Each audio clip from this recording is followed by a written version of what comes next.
Why should we hire you? Why are you the best candidate for this position? What makes you a good fit for this role? If you're looking for work, you'll no doubt get asked an interview question like this. And getting the job offer could hinge on how well you answer this question. In this video, I'll give you 3 tips to structure your answer for this question with confidence and impress your potential new employer.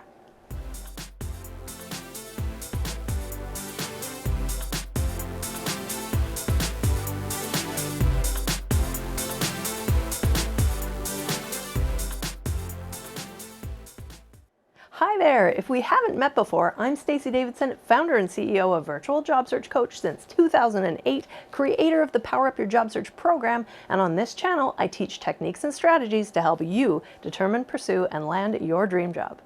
There are 3 reasons employers ask this type of question. 1 is to learn how genuinely interested you are in the position and in working for them. 2 is to find out how well you know yourself and believe in yourself, how confident you are in being the right fit for the position. And 3, to compare how you stand out against other candidates. So this means this is your chance to really sell yourself. You need to demonstrate what makes you uniquely qualified for this position and how you stand out from other candidates. You need to formulate your answer in a way that demonstrates your passion and fit for the role, and the alignment of your personal values. What's most important to you with the company's mission, vision, and values. This shows you've truly done your research. Now, before we jump in, please give this video a thumbs up, hit that subscribe button, and I put out 1 video a week, so tap that notification bell so you're alerted when my next video is out. Remember, getting the job is not just about you getting a job. It's about ensuring that the position, team, and company are the right fit for you, as much as the employer wants to know that you are the right fit for their company, team, and the position. This is your career we're talking about, so it needs to be mutually beneficial, right? So, tip number 1 is to research the company. Find out what the company's goals are, their mission, vision, values, culture, and philosophies. How do they value their employees, their clients? What's important to them? What are they struggling with, and what are they striving to achieve in the future?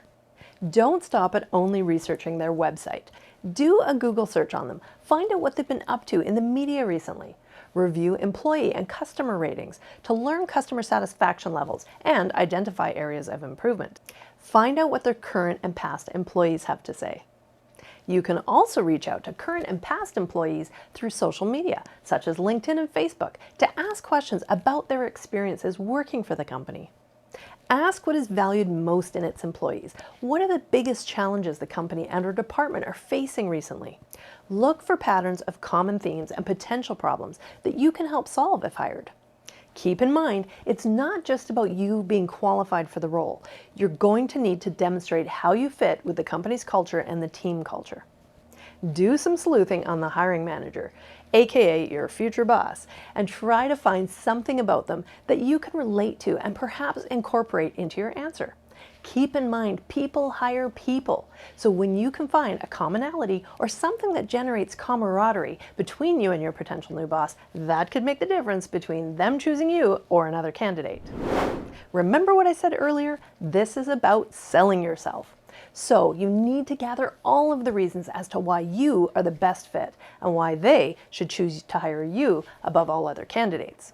You want to avoid saying things like, "You should hire me because I have the skills and experience you're looking for."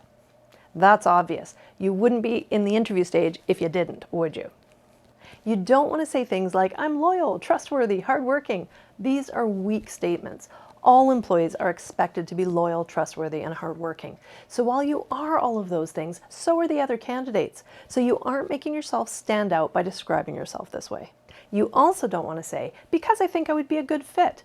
That's not a strong enough answer. So that leads me to tip number 2. Tip number 2, demonstrate your fit. Highlight your strengths and relevant skills and expertise that match the position. Did you hear me say relevant? This is where a lot of candidates go wrong.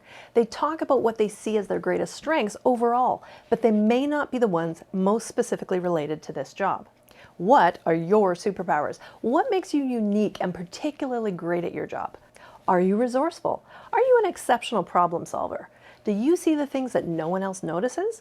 Do you take on challenges that no one else wants to deal with? What are you the subject matter expert on in your current role? What do people come to you for help on? Review the job description and pick out 3 or 4 skills and responsibilities that are key to being successful in the position. And then talk about your strengths related to those skills and give examples that showcase those strengths.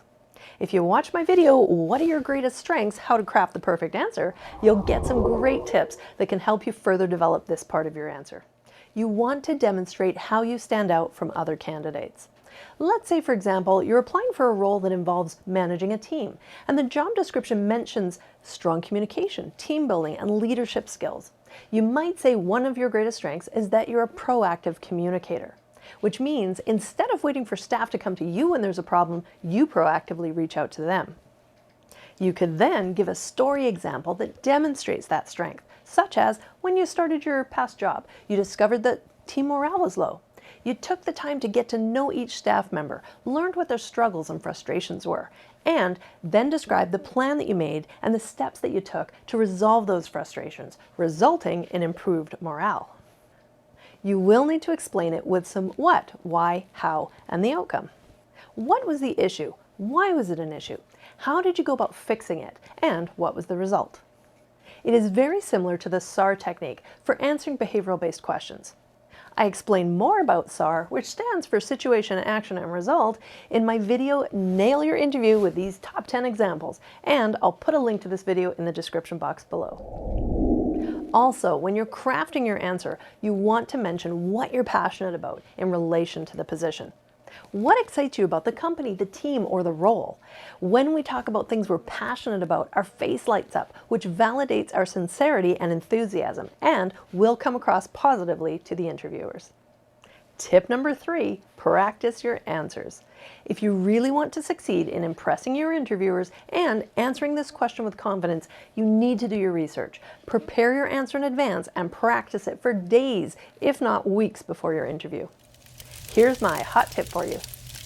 Everyone gets nervous in interviews, so one way to structure your answer and make it easier to remember what you want to say is to come up with 5 main reasons and then count them off.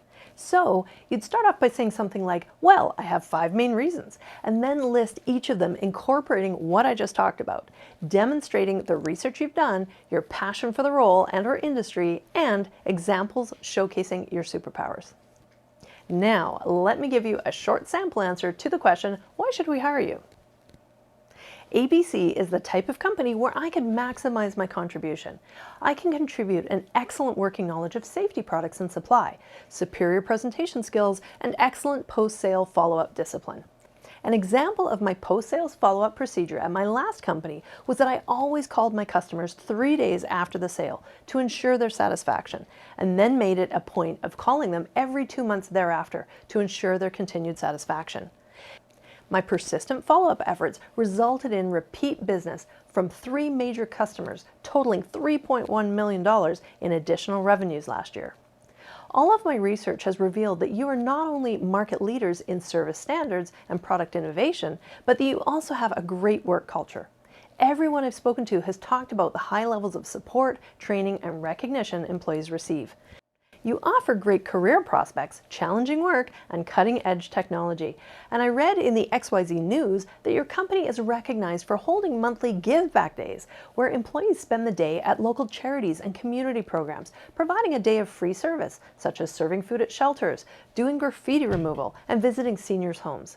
That kind of integrity in a company really makes me want to be part of it. You'll notice this answer demonstrated several key strengths: industry product knowledge, presentation skills, and post-sales follow-up. An example of post-sales follow-up was then given showing the action they took and the result, $3.1 million in additional revenues. It then explains the research they did and what they discovered that was meaningful to them, as well as a standout example of why they are passionate about wanting to work there. I hope these tips help you formulate a knock-em-out-of-the-park answer when you're asked, why should we hire you? Why are you the best candidate for this position? Or what makes you a good fit for this role? If you like what you learned today, please give this video a thumbs up, subscribe to my channel, and here are a couple of my other top videos you might also like. If you know someone who's looking for work, please share this video with them. Thanks for watching, and I'll see you in my next video.